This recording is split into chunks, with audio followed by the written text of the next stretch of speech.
Hello friends, welcome to Flosstube and Variety Show number 156.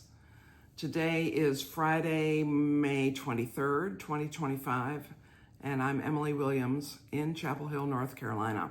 I am recording this much earlier than usual, morning time. If you look out the window, you can see the shadows are going the opposite direction that they do normally because I usually record in the mid to late afternoon, but I have a huge day today. I have a lot of things chopping it up. All fun things, but it did mean I had to shift this recording earlier. I also have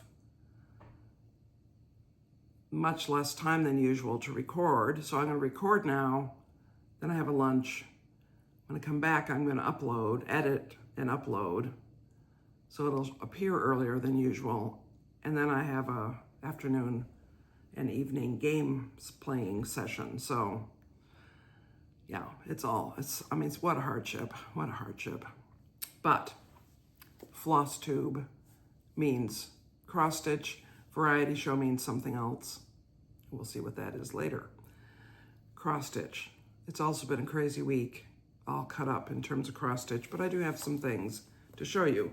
So first of all, I'm going to show you a ridiculous new start. So this is Upon My Heart by Plum Street Samplers. This is the 30th anniversary sampler commissioned by the Queen City Sampler Guild. And it's by, Plum Street, as I say. It doesn't have any over one in it, although it might have a few straight stitches. But the little verse says, "Jesus, set my soul apart and write thy name upon my heart." So it's sort of related to one of my favorite sampler verses, the "Jesus, permit thy gracious name to stand." This was part of what the Guild membership brought us this year in honor of our 30th anniversary as a guild, and I started it. Look at that, isn't that pathetic? So you may ask, Emily, you have so much going on, why did you start that? Well, partly because I've decided that if I have something kitted, it's essentially started. And I bought the kit for this to honor the Guild and the shop that's sort of the Guild's local shop in Cincinnati. And because it's a nice little sampler and I was given the chart and so forth. And I went ahead and bought the kit because it calls for DMC and Classic Colorworks and Weeks Dye Works.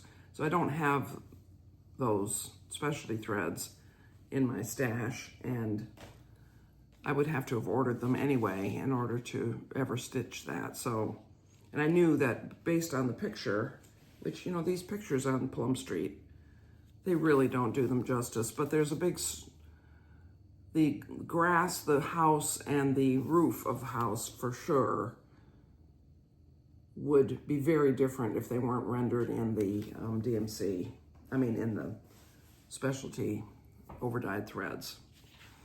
Let's save this for later. I have another start I'll show you in a minute. I did work on Margaret Hutton. I had said that this was going to be a focus for May.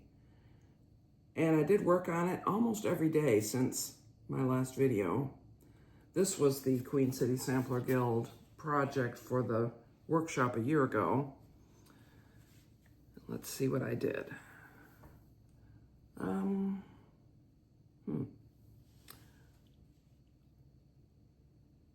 I think I carried over, I really can't remember if I did any more of this eyelet border here in the middle to carry it over in order to get a count on something, but I don't think I did. But I worked on the cartouche and began the fountain, or whatever it is. That purple pinkish blob there is part of a bird. Did I show you the picture? Yes. So I'm down, in this area. I didn't finish this little bit up here So this is cross stitch over 2 in this section, and then we get into a few specialty stitches. There's some more queen stitches. There's queen stitches over on this side that correspond to these. And then there's a lot of over 1. You see the over 1 crowns. I can't remember if I mentioned before that. I'm sure I did, because I remember saying that all of her relatives seem to have the first names that started with I. So a lot of those are IH under the crowns. So I was thinking maybe I could honor my friends and family by substituting. I would put her name in there and substitute other initials. So I've kind of made a list and been giving that some thought. Not sure what I'll do, but I have so this is Dirty Duck is the linen, Auvert Soie d'Alger is the thread for most of it, and I also have the 103s for the over 1. This is 36 count, and so I will prefer you doing the over 1 with the 103s. And the over 1 is almost exclusively the crowns and then initials. So we'll see. We'll see what I decide to do about that. Under the roof of blue Ionian weather, I got about 700 stitches since the last time I showed you this, which was last week. You know, it's coming. And now I have a bunch of parked threads. I'm sorry, I know it's kind of distracting to look at, but it's because I didn't want to move the hoop. I've been trying to keep going on this heavy confetti area where the people are and under the arch, under here. I mean, there's a lot of confetti everywhere. That's why it looks so amazingly realistic. I mean, it started with a realistic painting. This painter, 19th century, I have it written right here. Sir Lawrence Alma-Tadema. He was very realistic. So it's coming, it really is. I don't know, 11,000 stitches or something. 72,000 stitches in all, so it's really coming. Yeah, the back. I have to say I'm beginning to be a little concerned about how this is going to go, getting it framed. Okay, Emily, you don't have time to natter on endlessly. New start. I've mentioned this a few times. This is Jane Boyer, 1831, when she was 7 years old. This is the antique, obviously. This is owned by the Leroy Historical Society in Leroy, New York. And this is the 7-year-old sampler. That is the sampler done by Jane Boyer when she was 7. And I charted it. I'm going to show this again. I charted it from this photograph and a couple of other photographs that Leslie sent me. And then she looked over the chart and looked at the antique to help me figure out what thread colors. Now, if you look, I mean, it's so hard to see. But there's this up here, there's this random group, there's some random stitching around here. And I did chart all of that. And so when this chart is produced, that chart, which shows the random stuff, might be included, but also will be a surprise, which I'll tell you when we get there. But this is an adaptation. This is not a reproduction because it's just so hard to figure out what that is. But this is my start.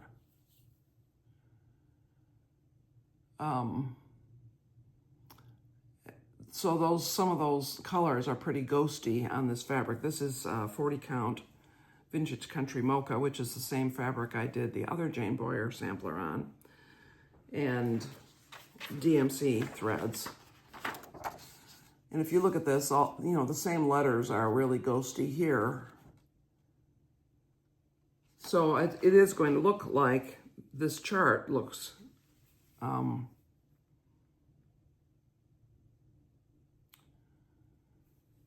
And my goal is to finish it as fast as possible, given my life. And so I have it plotted out in a way that I could finish it by June 30th. Let me just look at this.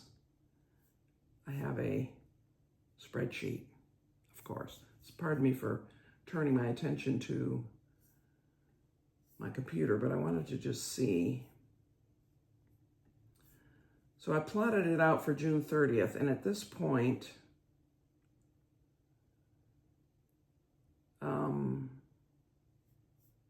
I am 2 days ahead of that. I mean, it's very hard to get very far ahead in terms of a scheduled stitching assignment early on. I've only worked on this 3 days. I started it on the 20th. So, and thankfully, it's a simple little sampler in terms of alphabets and bands, simple bands. So it's a quick stitch as samplers go, but it's not tiny. It's 160 something stitches by, it's roughly square. It's around 165 stitches, and it has 1, 2, 3, 4 alphabets, 3 capitals and 1 small lowercase, her name and Leroy 1831, and the bands, and then whatever I decide to do about the random stuff in there, which I'll have more to say about at some future point in a video. But anyway, that is, I'm trying to get that done as fast as possible. The reason being that it would be great if the Leroy house could have this sampler available for sale this summer, because they do have some amount of tourism that comes to the beautiful little village of Leroy to see the sights and to visit the Historical Society and the Jello Museum. And this is a small sampler, you know, in comparison to Jane Boyer 1834, and in comparison to many reproduction samplers, this would be a small adaptation. The little twist that Leslie and I have agreed on, I think will make it quite attractive to stitchers to do a small sampler and have a particular opportunity that we're going to offer in the course of stitching it. And it would be great to have it available this summer. So June 30th is really too late, but maybe I can get it done by June 15th. That would be less than a month. I don't know, Leslie. We'll see. You know, if I had no other stitching to do, if I just decided monogamously I was going to do that, I could do it. And if I weren't working, and if I didn't have 100 quilt projects going, not 100, a number less than 100. Okay, I wanted to talk about 2 things. One is, as I'm coming down to the end of Under the Roof of Blue Ionian Weather, I wanted to talk a moment about how I'm managing my threads for that. Now, it has a lot of blends, two different DMC colors together. Whoops. There we go. I thought I had this already. So what I have done here is I have the single color threads that are used, most of them, in this box. And I use index card folded in half, and it's just an index card. And then I cut it. I cut this notch out, and I cut a little notch here to run the thread through. And then I write on the corner what it is. And usually, if I'm active in a project, I will write in pencil the project that I'm using it in. And if it's a small, if it has a small number of symbols and I'm using a paper chart, I might even write the symbol down there. And so this is a blend. I have both colors written, and I always write the lower number first, so the lower number, then the higher number, and then I put the threads on, this is the lower number thread and this is the higher number thread. And then I file it in this box numerically based on the lower number. So, you know, you can go through. So it's easy to find that. And this is the number of blends. Actually, this is most of the blends that there are in this chart. And then when I'm done with it, I just leave it in a pile, and after a day or two, I find the place that it goes and just put it back. And I think I'm done with this one, so I'll go ahead and put it back right now before your very eyes. And then the single color threads, the same deal. I have the, you know, the number is written on the card, and if this is something that might travel to another project, I write UTR on it under the roof. And these are the single color threads. Now I've actually completed, I've come down to 0 in Pattern Keeper on a lot of things, on this many things. And so these are the single color threads in the front, and these are the blends in the back. And I have not uncarded the blends, as in put the thread remnants onto their specific solid colors. I haven't done that yet. I probably will when I put the whole project away, when I'm finished with it, Lord willing, that I do get finished. But these, as I said, these are also in numerical order. So the reason that I did it this way is because when I first set this up, I went through the Pattern Keeper list and I made a card for every blend, and I put a length of, you know, about this long, maybe 18 inches long, of the full 6 strands of each of the colors in the blend on the card. And then I had the complete set of blends set up and all of the single color threads set up. And then as I've finished with them, they go over into this box. And the reason I can't put that box away, last night I started doing this little inventory, and then I decided I'd rather stitch than do administration. But some of these colors actually are still part of blends, which I'm not finished with. And so I need to have the single color available to stick into the blend card if I run out, which I will run out. Some of these I already have run out. So if I run out, I put the card back in here, and then the next time I need it, I'll page through and find the card, and I'll say, oh, there's nothing on here. Or like this one. There's about 8 inches of thread on there, maybe, at most. So I will definitely have to refill that. But then I look at how many stitches I have left of that particular blend, and I make a decision about, am I going to actually put 6 strands of that on here, or am I going to somehow do it differently? Sometimes I rob Peter to pay Paul, go to a different blended card and pull a thread or 2 off of it in one particular color, but then it's unbalanced. I have different number of threads, which that's unworkable and confusing also. In fact, there's a mistake on maybe 60 or 80 stitches in this that has a solid color instead of a blend. It has a solid color of one of the colors in the blend instead of the blend, because I mistakenly pulled the wrong card. And I will say, let me just find one. And these blues is where, okay, here's an example. This is the one I just put away. So this card is white. This is white cardstock, so it is not affecting. And what we have here is we have 726, 3756, and then a bit of the 2 of them together. And those 2 together are very similar. Now, you might say, oh, Emily, how could you bother? What's the point?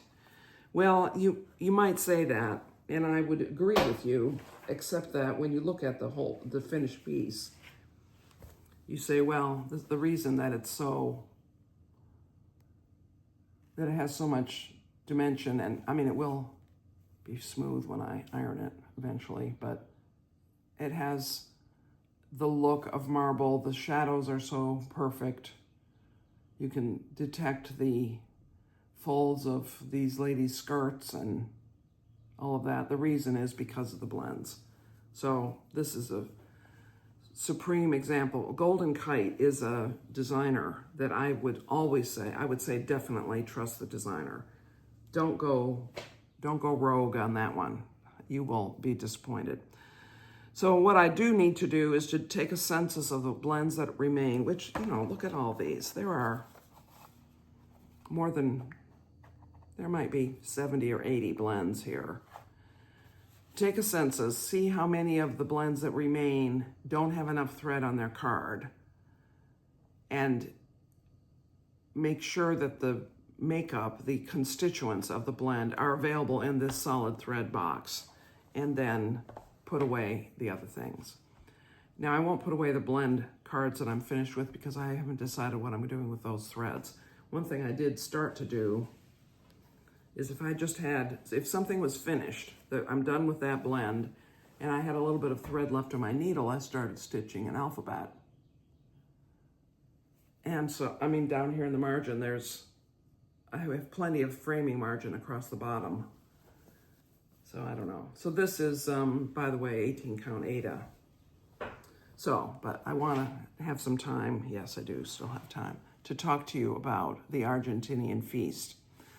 If you watched my video back in early March, I talked about the youth auction at our church for the youth mission trip this summer.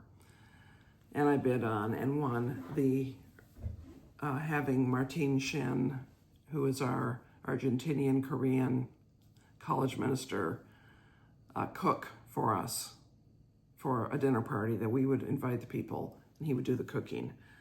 And I won it, and it was Saturday this past week, on the 17th. And so we invited our bridge club and a few others, including our son and daughter-in-law, came up for it. And it was so first of all, it was a marvelous experience overall.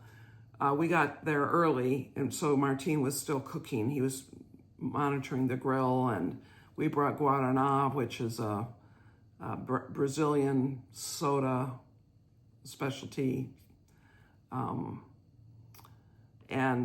So he was grilling, and so I got to watch him do what he actually did and how he managed the grill, and he was doing it over wood charcoal. So he had this is all at our friend Travis and Katie Smith's house, because Martine doesn't have this particular setup, I don't think. But he had a barrel that Travis had made that had, that you would put a fire of wood in, and that would create charcoal that then you would use the coals in the smoker grill to grill the meat. So this was not a bag of charcoal, this was actual wood charcoal that he created there. And it's a good thing it wasn't 100 degrees, because it was it was around 80, I would say. And somewhat sunny, but Travis had a shade tent out by the grill. And we brought our lawn chairs and we sat around and watched Martine work, basically, and chatted as people arrived. The guests were told, we're going to eat at 6, but come whenever you want to, starting at whatever time. And we all, Byron and I and Scott and Natasha, got there around 3:30 in order to be helpful if possible, because Katie was sponsoring this, and also to just be there and be part of the fun. So it was very fun, very interesting to watch, and Martine would come over and explain to me, and I'd put my hand over the grill to see how hot it was, and he would show me what he was watching for, and the cooking of these amazing beef spare ribs, the big ones. They were about maybe 12 inches, a chunk, 3 ribs, 3 ribs, about 12 inches long, and so about 12 inches wide. The beef ribs are big, they're big. And he also cooked empanadas. I hopefully have put some pictures up. If not, I'll be putting pictures up at some point along here. He cooked empanadas. I've had empanadas maybe one other time, but these were the best ones I've ever had, compared to the other ones. But apparently people say these are the best empanadas. And of course, having them fresh out of the pan makes them the best also. But they were outstanding. They were crunchy, perfectly fried. And the filling was delicious inside. He had some that were egg and onion and cheese, I think, that were in particular for our daughter-in-law because she is vegetarian. And then he had a ground beef with spices and just delicious. And we had a salad, a couple of salads, a potato salad and a green salad. And, oh yes, in one of these pictures, you've seen these little sausages. They were about this long. And he grilled them very slowly. These were not flash grilled sausages. He grilled them slowly. They were probably on the grill for more than half an hour. And he sliced them. Yes, he sliced them in half, put it on a piece of baguette with these sauces, these 3 different sauces that he made. One had a lot of parsley and garlic in it. One was chimichurri, is that how you say that? And one was something else. There were 3, pico de gallo. I don't know, 3 different sauces. They were very traditional Argentinian sauces. And so you put your little piece of brat on there and spread it with these sauces and eat it like a little sandwich. So the empanadas are traditionally a hand food. These little sausage things are traditionally a hand food. He also baked those Brazilian cheese biscuit things, which are so good, so good. It was all. And then the beef. And that was it. I mean, we had the meal in the order I've told you. We had empanadas, then salads, then these little sausages, and then the beef. I think that was the order. And the beef it had been on the grill for about 3 hours. And so it had somewhat rendered, the fat had somewhat rendered. It was very tender for the most part. I mean, we were cutting it with regular table knives, not steak knives, at our plate. So he would take the great big hunk of ribs. And he said, normally what you do is you cut it between the ribs, and each person, the serving is 1 rib. You just give them a rib on their plate. He said, but I think that it would be more genteel for me to just cut it off the ribs and give you the chunks of meat. And that's what we agreed to. Though he did pass a rib down to my son for him to just gnaw on the rib, which it was so nice of him. He cut a piece off, in between the ribs that's the best part, the part that's right between the ribs. So he cut that out of one of them, and he gave it to me, saying, you're the author of the feast. This is special stuff for you. But nobody complained about the piece of meat they got. It was just outstanding. And he had cooked 4 rib sections, as you see in the pictures. And we completely used 2 of them, really. There might have been 1 little chunk of meat left. So 2 of them were untouched. He had predicted that with 13 people, himself included, that we would get into the 3rd one, which is why we got the 2nd package. They come 2 sections to a package. So that would be 4 as 2 packages. But we didn't actually use that 2nd package. But I am not sad to have that in the freezer. So as he had instructed, we cut those sections off, the ribs, took it off the rib, cut it into chunks, and then froze. I suggested to Byron that we freeze each chunk separately wrapped to try to minimize freezer burn and to make it easy to say, you know what, we're going to have this beef for supper tonight. So we've pulled out these 2 chunks because they're the right size, or, you know, Cindy's coming over, so we're going to pull out 3 chunks or whatever. It's just easier to pull out what you want and have it available. Now, the other thing is, and I should have had this at right here, but salt, you know what salt looks like. Well, Argentinian salt is special. And so he gave us each a little packet of the salt that he put on the meat as he grilled it, and the salt that was available for finishing to put on your food at the table. And the difference between Argentinian salt and American salt is, I don't know, but he says that it's absolutely different, that he couldn't cook properly with American salt when he first came to the U.S. The situation with what he did, though, is a coarser salt. It was on the meat. He sprinkled it on the meat before he grilled it. And I don't know. I wasn't there as he actually got this set up, as he unpackaged the meat. I don't know even how much pounds of meat this was. I mean, we paid for it, but